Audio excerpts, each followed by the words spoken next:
So today magche-check out na kami dito sa aming hotel. At the only way we can go to our next destination is to Uber. Wala kasing Grab dito eh. So we need to say goodbye to our hotel. At mag-aabang na kami ni Ma'am Berna ng Uber. Hindi pala Grab. Walang Grab daw dito eh. Yan, taxi queue. Pero mas maganda, syempre, sumay ka na lang ng Uber para masigurado. Oh, ito na. DH16 ang aming sasakyan. Okay, yun ang nagbukas ng pintuan ko. At pasyal uli kami ni Madam Berna. Okay, so magandang SUV niya, bagong-bago, Sorento. At least dito, hindi mo kailangan magbayad ng cash kasi konektado sa iyong credit card. So ang exchange nila, no, yung pera nila times 7, yun ang magiging bayad. Yan, sa kabila, yan yung Kowloon side ng Hong Kong. Daming mga condominiums. Sobrang dami na ng tao sa Hong Kong. Actually, ang cheapest way to travel is by MRT. Yun nga lang, pag 3-4 na kayo, mas mura na pagka Grab or taxi. So kamukha na itong ginagawa namin ngayon, papunta rin sa Goose Restaurant, 70 sa pera nila, so times 7, kulang-kulang 500 pesos, 20 minutes ride. Na lang dito sa Hong Kong, lahat mahal na. Dati may noodles ka makakain dito na 10 Hong Kong lang. Yan, pinakamura noodles, siguro mga 50 Hong Kong na. Talagang develop na itong Hong Kong talaga. Piti Kowloon side, overdeveloped.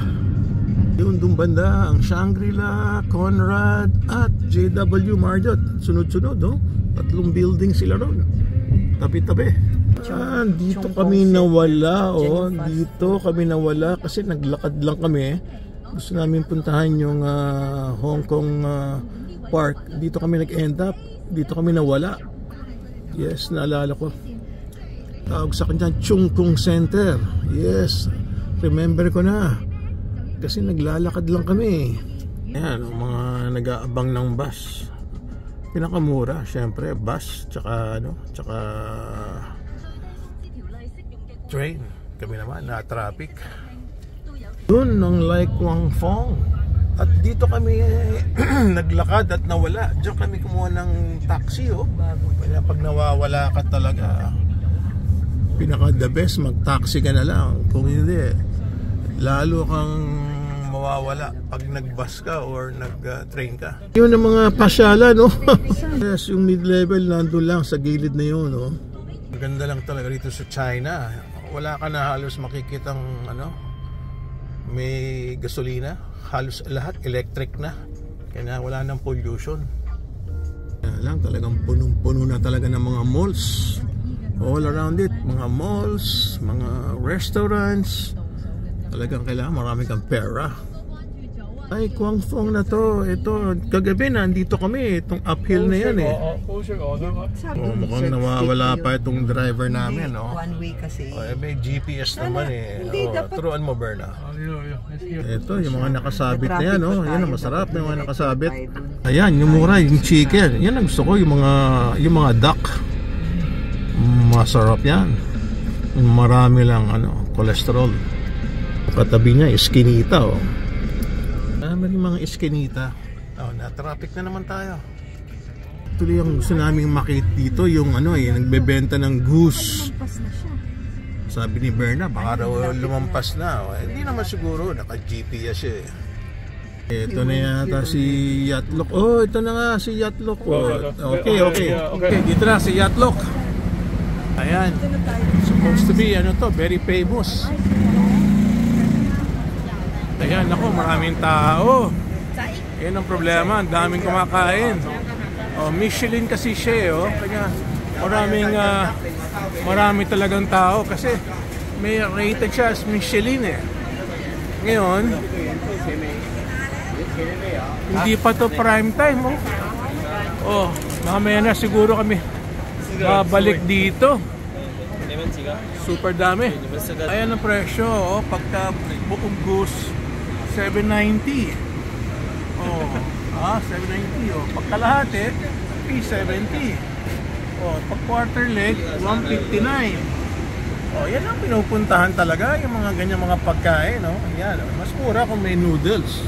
Aba, nakapasok kami. Kasi hindi masyado maraming tao. Yes.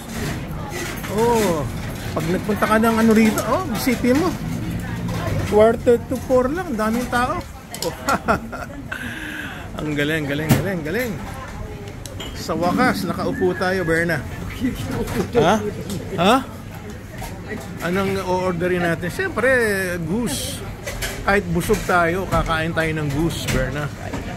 Ayan ang mga sikat na goose, oh.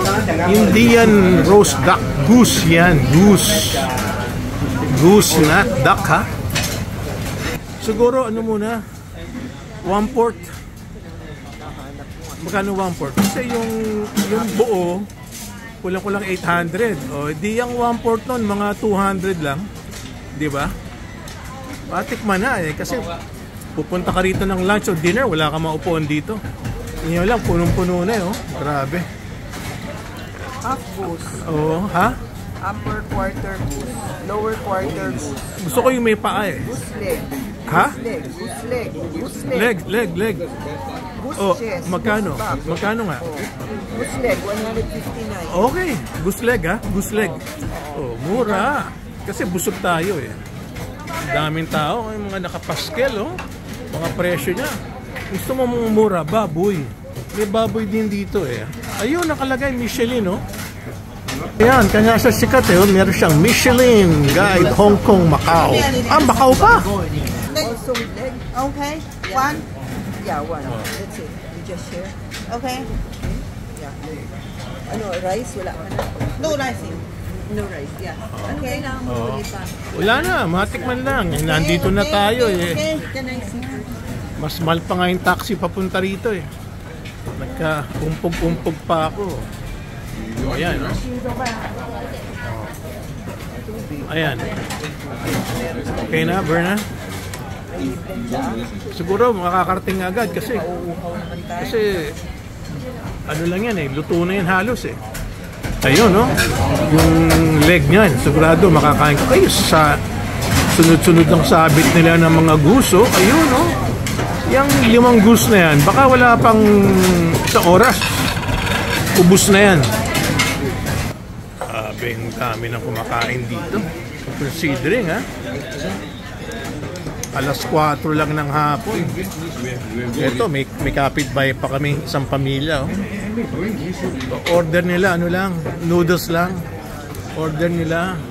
Hindi sila nag-order ng goose. Ito, nag-order ng goose. Oh.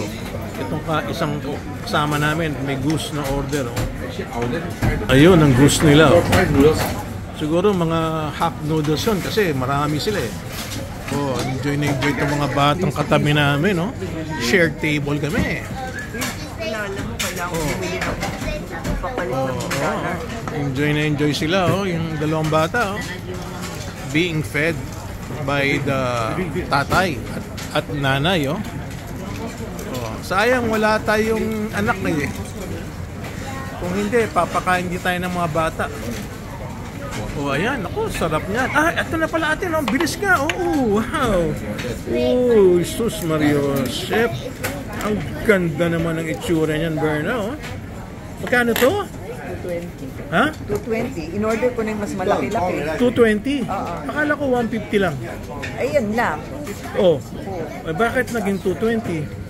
Kasi ito yung lower quarter. Ah, lower quarter. Wow, papapakin natin to. Wala nang rice kasi busog pa kami eh. Okay, so let's start eating the duck here in... Anong pangalan itong lugar na to? Ha? Yatlok. Yatlok. Yes, Yatlok. Alright, Yatlok. Anong pangalan itong lugar na to? Anong pangalan? Yatlok. Dito sa... Central. Okay. All right. Goodbye.